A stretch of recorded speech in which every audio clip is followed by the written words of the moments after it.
Welcome to the Explainer. Today, we're going to peel back the curtain on a financial product that impacts millions of people, whether they know it or not, the mortgage-backed security. Yeah, it sounds super complicated, but it's actually at the very heart of how most of us are able to buy a home.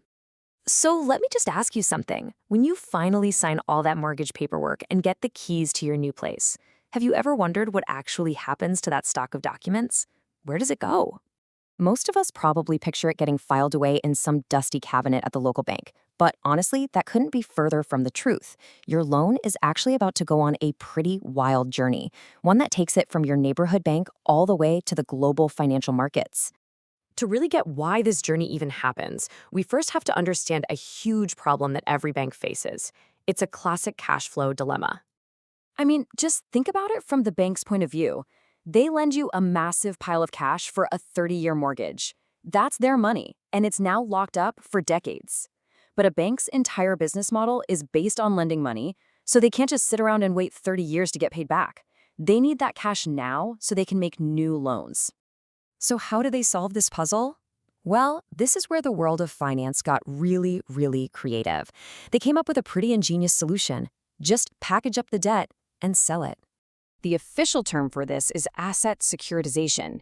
You can think of it as a kind of financial alchemy. You're taking an illiquid asset, that's just a fancy way of saying something that's hard to turn into cash quickly, like a 30-year mortgage, and you're magically transforming it into a security that can be bought and sold in a flash. So here's how that magic trick actually works, in 4 basic steps. First, your bank gives you the loan. That's loan origination. Second, the bank turns around and sells your mortgage to a much larger institution. Third, that big institution takes your loan and bundles it or pools it with literally thousands of other similar mortgages. And finally, out of that giant pool, they create a brand new product, the mortgage-backed security, or MBS, which is backed by all those monthly payments. And this is the part that you really have to get. When an investor buys one of these mortgage-backed securities, what they're actually buying is a right to the cash that flows from all those mortgages.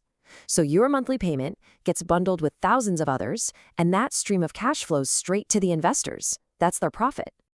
Which, of course, brings us to the next logical question. Who on earth is buying these things, and why would they want to? Well, for any investor, it really just comes down to a simple calculation of weighing the pros against the cons.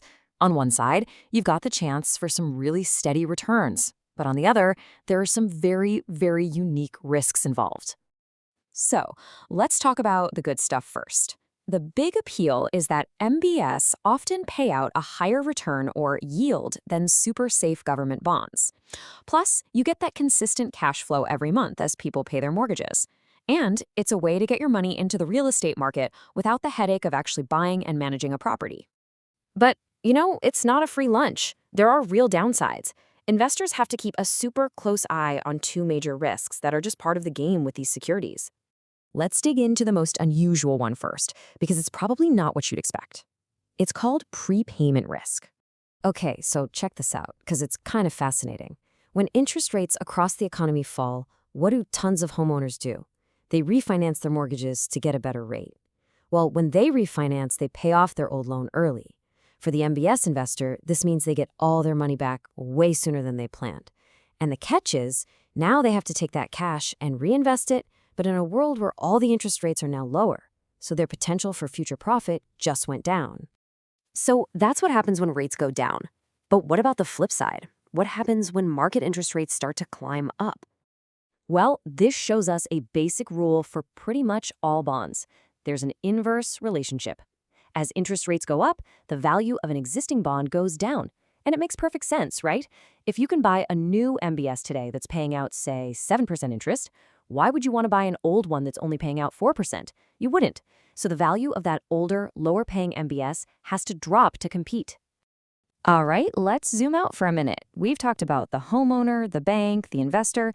Let's see how all these pieces fit together to shape the bigger economic picture. At the end of the day, the best way to think of a mortgage-backed security is as a vital bridge. It's a bridge that connects Main Street, where regular people like us buy homes, directly to the huge capital markets of Wall Street. It's this connection that provides liquidity, the essential flow of cash that keeps the entire system moving.